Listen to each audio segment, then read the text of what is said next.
राज्यातील शिक्षण पद्धतीत बदल करण्याच्या दृष्टीने राज्य सरकारकडून हालचाली सुरू झाल्या आहेत। राज्याचे शिक्षण मंत्री दादा भुसे यांनी आज पालघरमधील डहाणूत असलेल्या ग्राम मंगल या संस्थेच्या शाळेला भेट देऊन संस्था चालकांशी संवाद साधलाय। राज्यातील ग्रामीण भागात देखील शिकणाऱ्या विद्यार्थ्यांचा शैक्षणिक दर्जा सुधारण्याच्या दृष्टीने शिक्षण क्षेत्रात चांगलं काम करणाऱ्या संस्थांशी आपण संवाद साधून यातून काही चांगले इनपुट्स मिळतील का यावर भर देऊन राज्यातील शिक्षण पद्धतीत बदल करणार असल्याचं दादा भुसे यांनी यावेळी म्हणाले। आज आपण सर्वजण ग्राम मंगल या संस्थेमध्ये उपस्थित आहोत। माननीय रमेशजी पानसे सर, माननीय हेरमजी कुलकर्णी, माननीय सचिनजी जोशी या ठिकाणी उपस्थित आहेत। आपण बघितलं असेल की काल शालेय शिक्षण विभागाची जबाबदारी पदभार घेतल्याच्या नंतर आज आपल्या पालघर जिल्ह्याच्या या संस्थेमध्ये आम्ही सर्व पदाधिकारी आलेलो आहोत। पदभार घेतल्याच्या नंतर शिक्षणाच्या ज्या काही वेगवेगळ्या पद्धती आहेत की ज्याच्यामध्ये एक आनंददायी शिक्षण विद्यार्थ्यांना आपण कशा पद्धतीने देऊ शकतो आणि हा विभाग जबाबदारी दिल्याच्या नंतर महाराष्ट्रव्यापी या क्षेत्रामध्ये चांगलं कार्य संपन्न केलेल्या काही संस्था, काही शिक्षण तज्ञ यांचा ऑलरेडी एक यादी तयार केलेली आहे आणि प्रत्यक्ष जाऊन तिथे भेट देणं, त्याचं पाहणी करणं आणि एक संवाद साधणं की येणाऱ्या काळामध्ये आपल्याला राज्यव्यापी धोरण ठरवत असताना या सर्व महानुभावांचा त्या ठिकाणी गेली अनेक वर्षांचा त्यांचा जो काही अनुभव आहे त्याचा आपल्याला फायदा होऊ शकेल या भावनेतून आज आम्ही सगळे पदाधिकारी इकडे आलो होतो। मला आनंद झाला की एक चांगली कार्यपद्धती ग्राम मंगलची या ठिकाणी दिसून आली। मला वाटतं की पदभार स्वीकारताना सांगितलं होतं की असे जे काही वेगवेगळे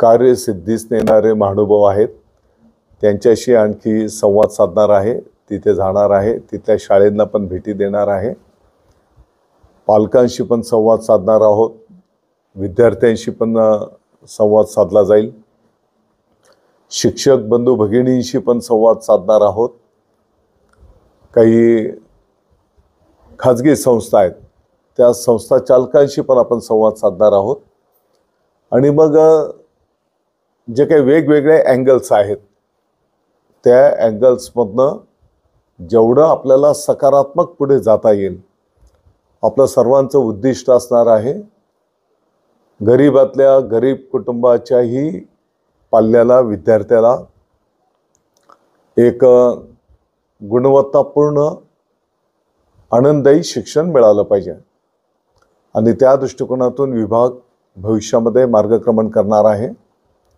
कालच मी स्पष्ट केलेलं आहे, महाराष्ट्राचे लोकप्रिय उपमुख्यमंत्री महोदय माननीय एकनाथजी शिंदे साहेब त्यांच्या अतिशय जिव्हाळ्याचा शालेय शिक्षण विभाग त्याची जबाबदारी आपल्या सर्वांवर त्या ठिकाणी दिलेली आहे।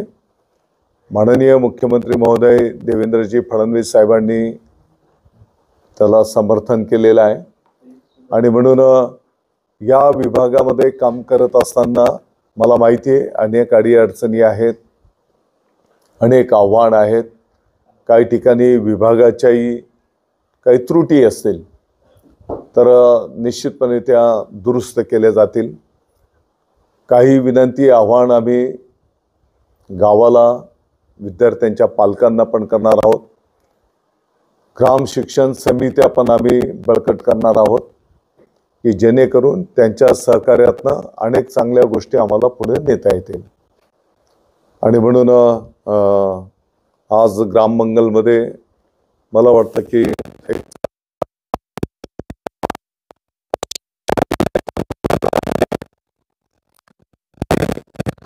काही चांगल्या गोष्टी पुढे नेण्याचं काम पुढे नेऊ.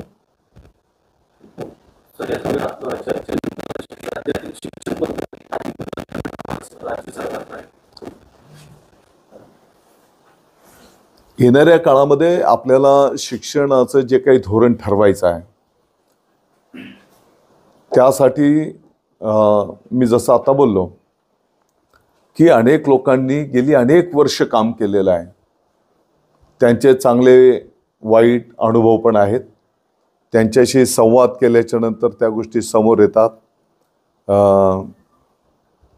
अनेक शिक्षक पण आहेत की त्याने पण खूप चांगलं काम केलेलं आहे. आता इथून आम्ही त्र्यंबकेश्वरला जाणार आहोत.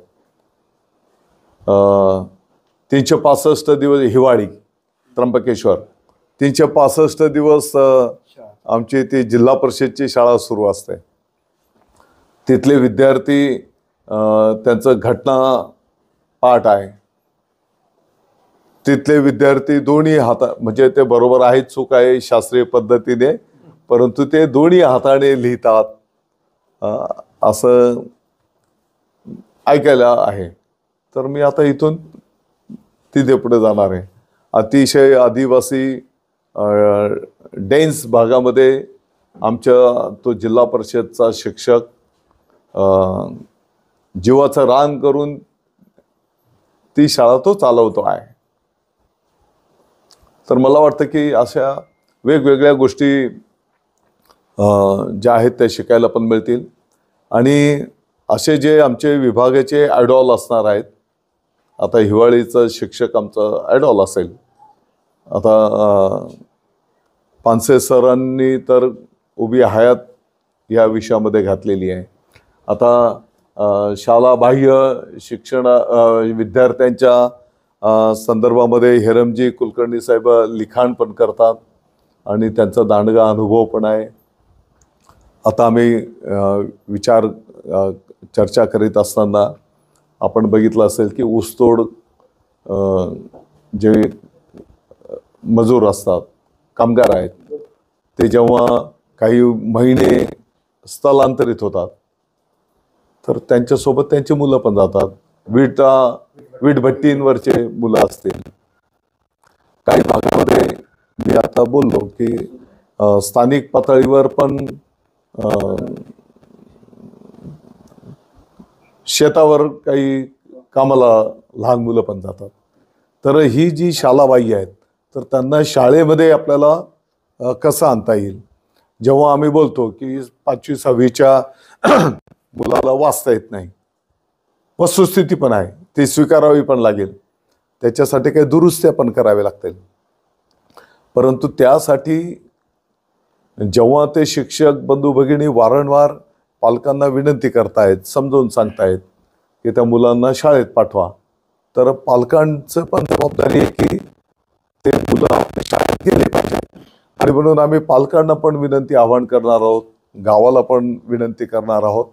आणि ग्राम शिक्षण जी समिती आहे, शेवटी ते स्थानिक पालक त्याच्यावर आहेत. तर